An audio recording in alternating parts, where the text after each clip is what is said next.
大家好，歡迎返嚟我嘅 vlog。今日我哋有奈良玩到大阪，準備迎接一個充滿美食、文化同搞笑事件嘅旅程。首先嚟到東大寺大佛殿，有正門慢慢行入去，遠遠已經見到大佛殿聳立喺前面，氣勢十足。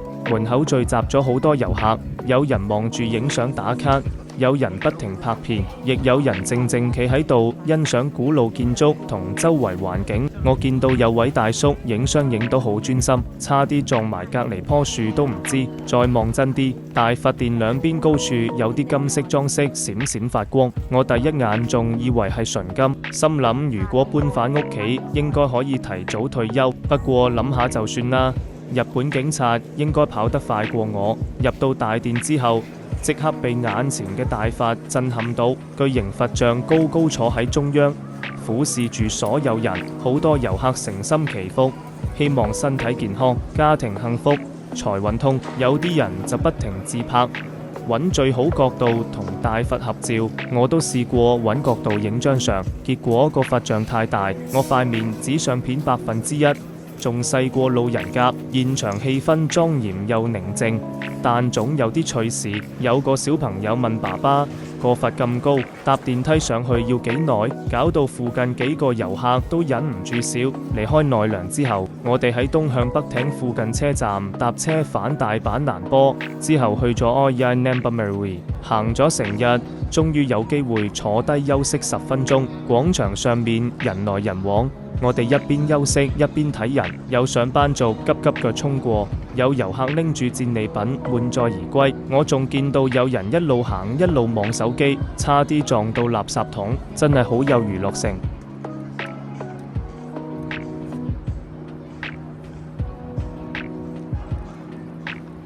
第二日，我哋由本町酒店出發，喺本町站搭車去日本橋站，正式進軍黑門市場。未入市場已經聞到香味，水果檔擺滿香蕉、蘋果、奇異果、士多啤梨同蜜瓜。啲士多啤梨紅到好似開咗美顏濾鏡。我望住價錢，再望住銀包即刻叫我冷靜。再行落去就係海鮮天堂，扇貝、生蠔、鮑魚、龍蝦、大蝦、八爪魚、海膽、蟹膏、芝士蟹同帝王蟹腳應有盡有。最吸引係好多檔口即叫即燒，香氣四圍飄散。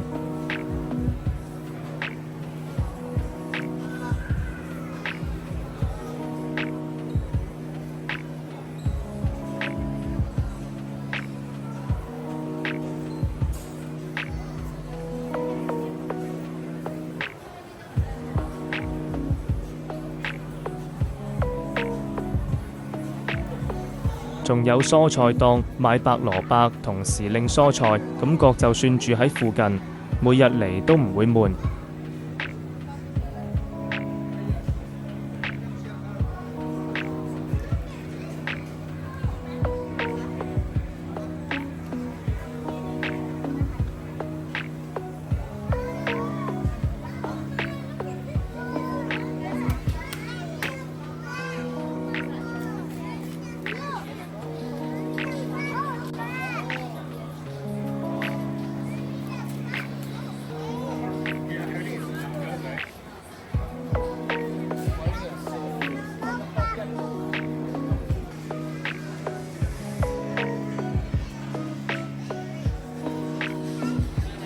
除咗海鮮，仲有和牛漢堡、日本漢堡扒、壽司同刺身。魚檔有三文魚、吞拿魚同各種魚類。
我本來話只睇唔食，但個鼻好明顯有自己意見。最後我哋揀咗燒扇貝同帝王蟹腳，等候期間繼續掃街。我本來話唔玩，結果5分鐘後已經企喺扭蛋機前面研究，扭完出嚟發現係個奇怪公仔，變到抹茶雪糕、Tommy Gelato 同大量扭蛋機。但旅行最重要係參與感。離開黑門市場後，我哋沿千日前街散步。我心諗呢隻蟹腳嘅身價已經高過我今日早餐同午餐總和。燒製時間大約30分鐘。帝王蟹腳5000日元一隻。途中見到 eJuice 鮮榨橙汁機，我即刻同朋友講，呢部機我喺馬來西亞 MRT 同 LRT 都見過，估唔到佢仲早過我嚟大阪發展。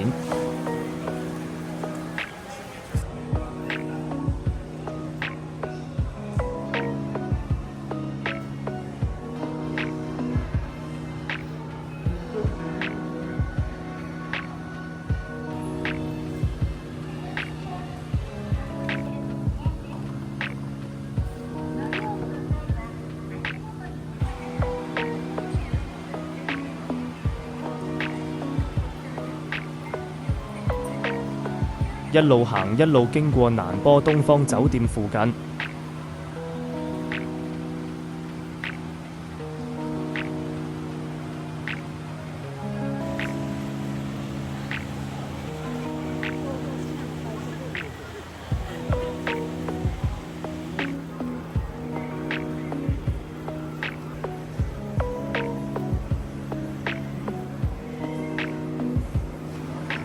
街上有好多免稅店同娛樂場所。我入咗其中一間店拍片，拍咗幾秒就有職員禮貌提醒唔可以錄影。我收相機速度快到連自己都佩服。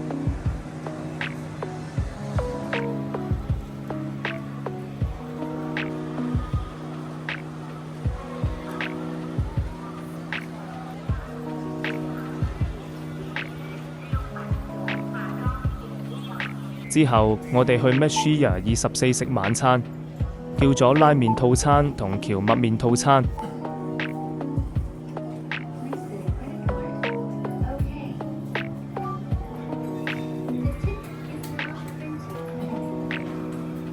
熱辣辣湯底一入口，成個人即刻滿血復活。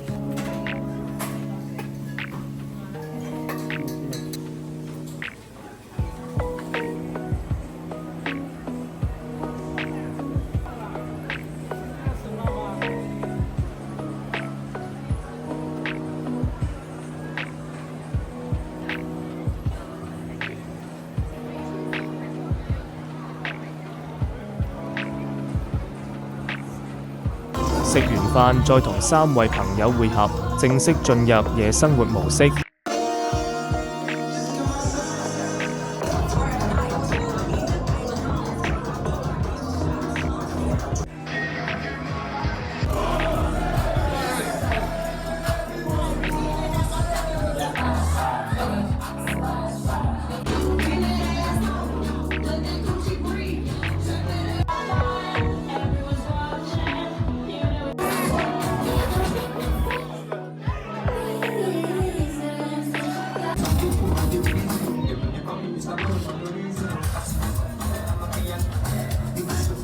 我哋酒吧同 disco 不停轉場，玩到凌晨4點，之後仲去到敦同榕橋附近散步，睇住霓虹燈倒影喺河面，感覺大阪好似永遠唔瞓覺。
直到差唔多朝早5點，我哋先叫車返酒店。雖然雙腳已經罷工，但回憶絕對超值。如果大家鍾意今次奈良同大阪之旅，記得 like、subscribe 同 share 我嘅 vlog。留言話我知你最想試帝王蟹腳定奈良鹿，你哋每一個支持都係我繼續拍片最大動力。我哋下次旅程再見啦！